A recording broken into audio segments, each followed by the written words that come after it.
বিবাহ বিচ্ছেদৰ সময়ত কৰিশ্মা কাপুৰে লাভ কৰিছিল নগদ 70 কোটি টকা। প্ৰাক্তন স্বামী সঞ্জয় কাপুৰে ক্ষতিপূৰণ হিচাপে কৰিশ্মাক মুম্বাইত এটা বিশাল বাংলো প্ৰদান কৰিছিল। তেতিয়া সেই ক্ষতিপূৰণতে সন্তুষ্ট হৈছিল কৰিশ্মা কাপুৰ। ইমান দিনে তেওঁ প্ৰাক্তন স্বামীৰ সম্পত্তিৰ ভাগ বিচৰা নাছিল। কিন্তু প্ৰাক্তন স্বামী সঞ্জয় কাপুৰৰ মৃত্যুৰ পাছত কৰিশ্মা খকুৱা হৈ পৰিছে। তেওঁৰ পুত্ৰ আৰু কন্যাৰ বাবে আকৌ বিচাৰিছে সঞ্জয় কাপুৰৰ সম্পত্তিৰ ভাগ। ঘনিষ্ঠ মহলে প্ৰকাশ কৰা অনুসৰি কৰিশ্মাক মৃত্যুৰ সময়লৈ সঞ্জয় কাপুৰে মাহিলী 10 লাখ টকা দি আছিল। তেওঁৰ মৃত্যুৰ সময়ত এৰি থৈ গৈছে 30,000 কোটি টকাৰ ব্যৱসায়িক সাম্ৰাজ্য। গতিকে কৰিশ্মা আকৌ লোভত উন্মাদ হৈ গৈছে। তেওঁ সঞ্জয়ৰ সম্পত্তিৰ পৰা আধা অংশ বিচাৰিছে। কিন্তু সঞ্জয়ৰ দ্বিতীয় পত্নী প্ৰিয়া সস্তিব এই ধনৰাশি দিবলৈ সন্মত নহয়। বিষয়টো বৰ্তমান দিল্লী হাইকোৰ্টৰ বিচাৰাধীন হৈ আছে। জানিব পৰা মতে আদালতত যুদ্ধ লাগিছে কৰিশ্মা আৰু সঞ্জয়ৰ পত্নী প্ৰিয়াৰ। আদালতত প্ৰিয়াই প্ৰকাশ কৰা অনুসৰি প্ৰথম পত্নীৰ সন্তানৰ বাবে সঞ্জয় কাপুৰে দি থৈ গৈছে 1,900 কোটি টকাৰ সম্পত্তি। গতিকে বিচ্ছেদিত পত্নী হিচাপে কৰিশ্মা কাপুৰে আৰু কিমান সম্পত্তি বিচাৰে বুলি প্ৰিয়াই ন্যায়াধীশৰ সন্মুখতে উষ্মা ব্যক্ত কৰিছে। কাঠগড়াত উঠাই ন্যায়াধীশে প্ৰশ্ন কৰাৰ সময়তো দুয়োগৰাকীৰ তৰ্ক লাগিছে। কৰিশ্মাক আনকি স্বামীয়ে ত্যাগ কৰা মহিলা বুলিও ঠাট্টা কৰিছে প্ৰিয়া সহজদেৱে। কিন্তু ইমানৰ পাছতো সঞ্জয় কাপুৰৰ সম্পত্তিক ভাগত লৈ বিতৰ্কৰ শেষ হোৱা নাই। প্ৰাক্তন পত্নী হিচাপে আৰু সন্তানৰ ভৱিষ্যতৰ সুৰক্ষাৰ বাবে কৰিশ্মাই আধা সম্পত্তি বিচাৰি অটল হৈ আছে। পিছে দ্বিতীয় পত্নীক প্ৰকাশ কৰা অনুসৰি কৰিশ্মাৰ নামত সঞ্জয়ে লিখি থৈ গৈছে বিশাল পৰিমাণৰ সম্পত্তি। সেইবাবে তেওঁ নতুনকৈ একো দাবী কৰিবলগীয়া নাই। দেশৰ আগশাৰীৰ অধিবক্তা মহেশ জেঠমালানীয়ে গোচৰটোত কৰিশ্মা কাপুৰক কৰিছে প্ৰতিনিধিত্ব। তেওঁ কৰিশ্মাৰ সন্মান সঞ্জয়ৰ সম্পত্তিৰ ভাগ পোৱাৰ বাবে যোগ্য বুলি যুক্তি প্ৰদৰ্শন কৰিছে। আনহাতে প্ৰিয়া সস্তেবৰ হৈ আদালতত ওকালতি কৰিছে ৰাজীৱ নায়াৰে। তেওঁ দাখিল কৰা নথিত উল্লেখ আছে যে কৰিশ্মাৰ 2 সন্তানৰ ভৱিষ্যত সুৰক্ষিত কৰিবলৈ ইতিমধ্যে বিচ্ছেদিত স্বামীয়ে বিশাল পৰিমাণৰ ধন প্ৰদান কৰিছে। গতিকে তেওঁ নতুনকৈ সম্পত্তি অথবা ধন দাবী কৰিব নোৱাৰে। সেইটো যুক্তি শুনি দুখত ভাগি পৰিছে কৰিশ্মা। কিন্তু বিচ্ছেদিত স্বামীৰ মৃত্যুৰ পাছতো কৰিশ্মাৰ লোভ হৈ পৰিছে আলোচ্য বিষয়।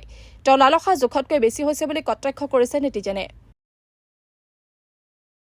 বিবাহ বিচ্ছেদৰ সময়ত কৰিশ্মা কাপুৰে লাভ কৰিছিল নগদ 70 কোটি টকা। প্ৰাক্তন স্বামী সঞ্জয় কাপুৰে ক্ষতিপূৰণ হিচাপে কৰিশ্মাক মুম্বাইত এটা বিশাল বাংলো প্ৰদান কৰিছিল। তেতিয়া সেই ক্ষতিপূৰণতে সন্তুষ্ট হৈছিল কৰিশ্মা কাপুৰ। ইমান দিনে তেওঁ প্ৰাক্তন স্বামীৰ সম্পত্তিৰ ভাগ বিচৰা নাছিল। কিন্তু প্ৰাক্তন স্বামী সঞ্জয় কাপুৰৰ মৃত্যুৰ পাছত কৰিশ্মা খকুৱা হৈ পৰিছে। তেওঁৰ পুত্ৰ আৰু কন্যাৰ বাবে আকৌ বিচাৰিছে সঞ্জয় কাপুৰৰ সম্পত্তিৰ ভাগ। ঘনিষ্ঠ মহলে প্ৰকাশ কৰা অনুসৰি কৰিশ্মাক মৃত্যুৰ সময়লৈ সঞ্জয় কাপুৰে মাহিলী 10 লাখ টকা দি আছিল। তেওঁৰ মৃত্যুৰ সময়ত এৰি থৈ গৈছে 30,000 কোটি টকাৰ ব্যৱসায়িক সাম্ৰাজ্য। গতিকে কৰিশ্মা আকৌ লোভত উন্মাদ হৈ গৈছে। তেওঁ সঞ্জয়ৰ সম্পত্তিৰ পৰা আধা অংশ বিচাৰিছে।